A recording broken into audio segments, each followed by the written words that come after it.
Dans cette vidéo, on va étudier les parallélogrammes. Voici un parallélogramme ABCD ici. Un parallélogramme est un quadrilatère, donc une figure à quatre côtés, tels que ses côtés opposés sont parallèles et de même longueur. Ici, par exemple, AB est parallèle à CD et AD est parallèle à CB. En même temps, la longueur de AB est la même que celle de DC, tandis que la longueur de AD est la même que celle de BC. Donc voici comment on forme un parallélogramme ABCD. Il existe quelques parallélogrammes particuliers que vous allez sûrement reconnaître. Par exemple, un rectangle est un genre spécial de parallélogramme. Les côtés opposés sont parallèles et ont la même longueur, donc c'est bien un parallélogramme.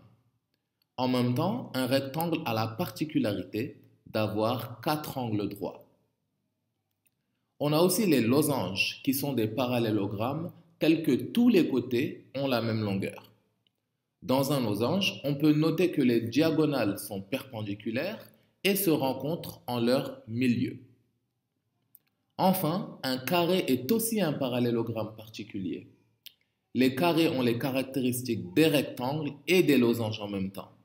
Dans un carré, toutes les longueurs des côtés sont égaux, comme pour un losange, et en même temps, les carrés contiennent quatre angles droits, comme les rectangles. On va donc faire quelques exercices pour apprendre à construire ces différents types de parallélogrammes. On nous demande ici de compléter la figure ci-dessous, de sorte que EFGH soit un parallélogramme. On a donné 3 points, donc E, F et G, et notre objectif, c'est de trouver le quatrième point H pour obtenir un parallélogramme EFGH. Pour ce faire, on va tracer deux droites parallèles, donc l'une parallèle à EF et l'autre parallèle à FG, et ces deux droites vont permettre de créer le parallélogramme en question. Donc pour tracer une droite parallèle à EF, on place notre équerre sur la droite EF, on place ensuite notre règle le long de l'équerre, on glisse l'équerre jusqu'au point G et on peut donc tracer une droite qui sera bien parallèle à EF. On va ensuite tracer une droite parallèle à FG en plaçant l'équerre sur FG, on place la règle le long de l'équerre, puis on glisse l'équerre jusqu'au point E, puis on trace une droite qui est bel et bien parallèle à FG. Les deux droites qu'on vient de tracer se rencontrent en un point, c'est le point H que nous voulions construire, et ici, EFGH est en effet un parallélogramme.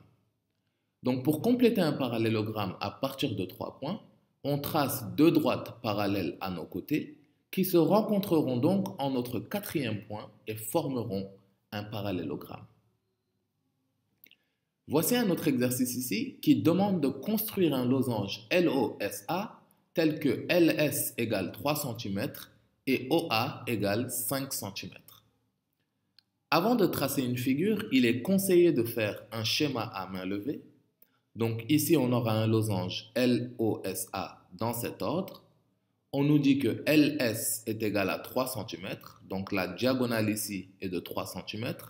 Et OA est égal à 5 cm. Donc la deuxième diagonale est de 5 cm. On sait aussi que dans un losange, les diagonales sont perpendiculaires. Donc on a un angle droit formé ici. On sait aussi que les losanges se rencontrent en leur milieu. Donc puisque OA est égal à 5 cm, on aura 2,5 cm de part et d'autre de notre milieu. Comme ça, tout le segment fera 5 cm. Et puisque LS est égal à 3 cm, on aura 1,5 cm de part et d'autre de ce milieu pour que la longueur de LS soit en effet de 3 cm. Donc maintenant qu'on a un schéma, on peut l'utiliser pour reproduire une figure plus exacte. On trace d'abord le segment AO de 5 cm et on place aussi le milieu du segment au niveau de 2,5 cm. On va ensuite tracer une droite perpendiculaire à OA, passant par ce milieu. On va ensuite mesurer une distance de 1,5 de part et d'autre du milieu. Comme ça, LS aura une longueur de 3 cm. On peut donc placer le point L et le point S ici. On peut enfin tracer les 4 segments qui forment donc le losange LOSA. On va faire un dernier exercice qui demande de construire un carré ABCD tel que AB est égal à 4 cm. Encore une fois, on va commencer par un dessin à main levée. On a un carré ici ABCD avec nos 4 angles droits.